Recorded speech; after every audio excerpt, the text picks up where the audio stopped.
Hello! I thought I'd make a video looking at how Division XP is earned. I wanted to know if there were any tricks to training them up faster, and then I'll also detail all the Division training and basic training perks as of the beta here. Basically, they removed traditional perks from this game, as you know them, but many of the perks have been filtered out to the Divisions and the basic training, along with some new stuff, which I'm sure you already know some things about. I never know what I should cover in videos and what everybody already knows. I'd rather always be doing something unique, and a lot of the second part of this video isn't new information, but I figure I'll just play the beta at my own pace, and when I find something interesting enough to me, or I do some testing to answer a question I had, I'll go into detail on it. And some of this information has changed over time. Like, a lot of people covered all the perks that were in the E3 build, and things have changed quite a bit since then. First thing I'll discuss is how you earn Division XP, so that you can unlock all these Division training perks, because that is something I wanted to know more about, and I did a bunch of testing, and yeah, the obvious answer is to rank up your Division, use the Division. Yeah, well, I think we all got that. But something I wanted to know was how you can influence how much you earn.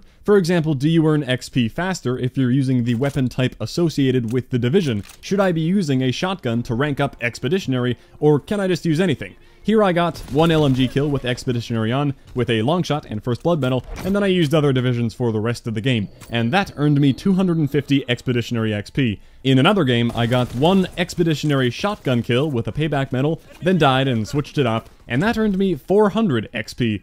Interesting. Now, I thought I was actually onto something with the weapon thing, but as I did more testing, it became pretty clear that the weapon you're using doesn't matter at all. The only thing I could clearly see affecting the XP you earn is the medals. Here's another game where I got 2 LMG kills in Expeditionary, no medals at all, and that was a flat 200 XP, so 100 XP per kill as you would expect. And here's a single shotgun kill in Expeditionary, no medals on that kill, but I did earn a Division challenge there. I thought I might get a big XP boost for that, but no, nothing actually. That was a flat 100 XP towards the Division. So the couple things I learned here that might help you earn Division XP are that the weapon does not matter. If you hate the shotguns and you want to rank up Expeditionary with the STG-44, you can do that to no disadvantage. Beyond that, do whatever you can to earn medals. Here's an LMG headshot, which did earn me 150 XP towards the Division, so safe to assume a headshot is 50 XP. And here's an LMG kill where I used the Division ability in Armored, the bipod, thinking that might help with Division XP gain. So I got the Mowed Down medal and Avenger, but that kill was only 150 XP, so either both those medals were 25 XP, or Avenger was 50 and Mowed Down didn't give me anything.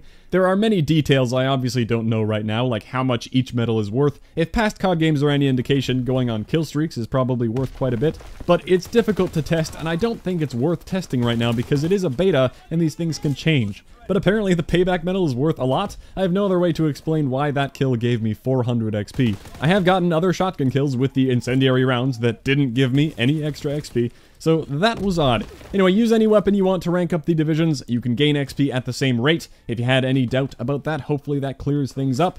Now I will go through the division training perks that you can unlock, which may or may not be old news to you. We all know the 5 divisions by now, and you should be familiar with at least the division skill at division level 1, the rifle bayonet charge, SMG suppressor, LMG bipod, sniper sharpshooter, and incendiary shotgun shells. Those are all self-explanatory except for the sharpshooter ability. If you forgot what that does, it blocks out your surroundings when you scope in, which isn't really a positive, but it also gives you sniper aim assist and shows enemy names while holding your breath.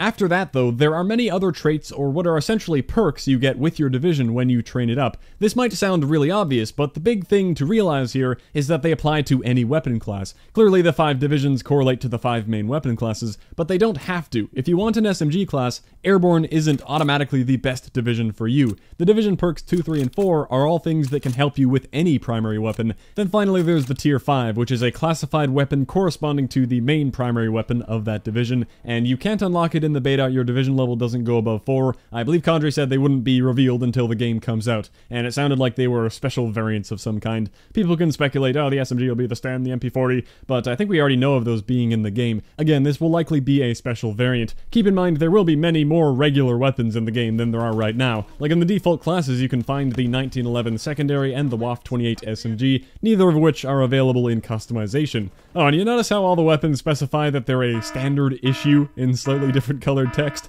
Sounds to me like variants are definitely coming, even if they start as cosmetic variants. Good old Condrey did say that there would be cosmetic supply drops, quote, during the launch window, which clearly sounds like after the first month or so, the launch window. The cosmetic only thing is going out the window. Obviously, nobody's surprised by that, I hope. Moving on, we got off topic. So the number 1 and 5 here are related to the primary weapon of that division, but the 2, 3, and 4 are just general perks. Going back to that building an SMG class example, you might find that the perks in a different division suit you better. If you want an additional primary attachment, more ammo, and faster moving while ADS like the very popular Stalker perk, you can use the infantry division. You don't get the benefit of the bayonet, and you miss out on the SMG suppressor, but that might be fine if you want these perks instead of the marathon lightweight faster climbing combo you get with airborne. The armored division makes you immune to concussion and makes you resistant to fire and explosives, which could also be great for an SMG objective class hopping on flags and hardpoints. Mountain makes you invisible to recon aircraft while moving, so the more modern version of Ghost where you have to be mobile, and hidden from player-controlled streaks, and Dead Silence, dude, that's a huge one to have. Finally, Expeditionary is all about the equipment, giving you a tactical and lethal, not just one, faster and farther throwing while sprinting, and equipment resupply. So you can see there's quite a lot of potential for mixing and matching primary weapons with different divisions. Maybe you don't care about more equipment and you're willing to give up the incendiary shells, so you could run a shotgun class with the airborne division to get all those movement benefits. Or maybe you really value Dead Silence here and you run Mountain on every single class no matter what. So you have options is all I'm trying to make clear. Don't feel like you have to use the division that matches your primary.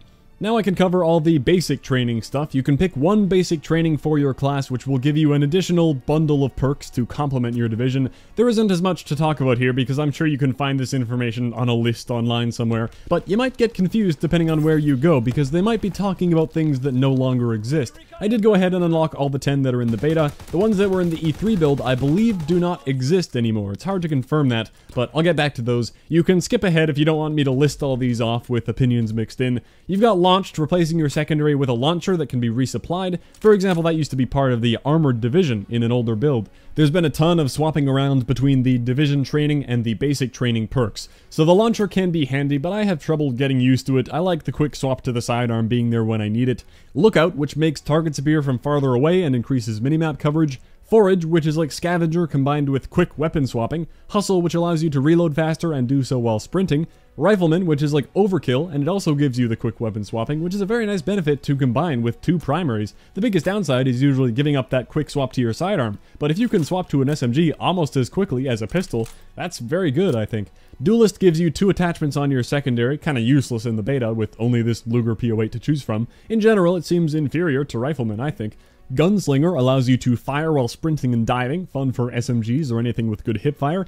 Espionage makes enemies you damage show up on the minimap, which is cool, like Recon in Modern Warfare 3, I think. Although that was crazy, Recon Pro made flashes and stuns tag people, so you could just lob them everywhere. Requisitions, which makes your score streak not reset on death, but they cost more. We've seen that before, and you could say that it's a pretty newbie basic training, because the score required doesn't increase too much. For example, the Recon plane goes from 500 to 800 in the beta, but it isn't overpowered, because even if you get enough score to loop around and earn them again, you can't. You can only earn them once. It might be okay to use in TDM because the game is shorter, but in a long hardpoint game, you might have earned your streaks in the first half of the game, and then you can't get them ever again. So it's meant to encourage objective play and not worrying about dying, but it doesn't seem too helpful as far as the basic trainings go. Maybe it'll help with the killstreak challenges. And finally, Bang, which allows you to carry an extra concussion and frag grenade. It says you can carry an extra tactical, but you can't get 2 smokes. And if you combine Bang with the rank 2 Expeditionary Division perk, you can get 2 frags that way,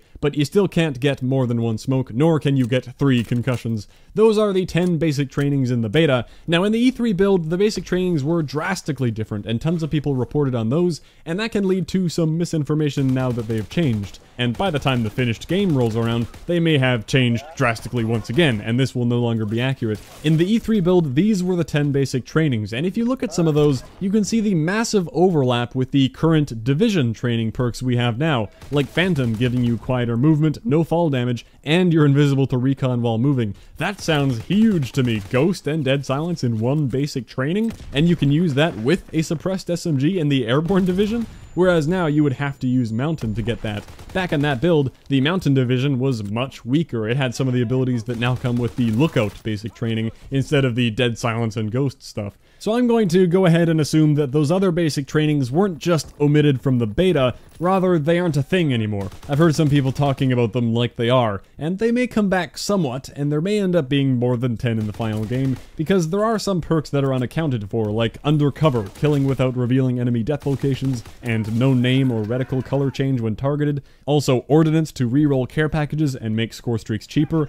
So some of these could come back, but I also feel like 10 might be the final number that they want, even if we continue to see rebalancing. Obviously these 10 were compressed into 20 levels for the beta, and will be more spread out in the final game. Well, I'm getting into speculation, so I'll cut it there. It's interesting to take a look at all your options for perk combinations in this game, even though I probably shouldn't be calling them perks anymore. You can't stop me. And if you had some questions about Division XP like I did, hopefully that was interesting. This version of the game is probably much closer to the finished product than the E3 build was, but there's still a lot of time for it to change balance-wise, so there's no point going into too much detail right now since it will surely be inaccurate when the full game comes out. Hope it was fun to take a look at everything though, so we can compare it to the full game. Thanks for watching, I'll catch you next time.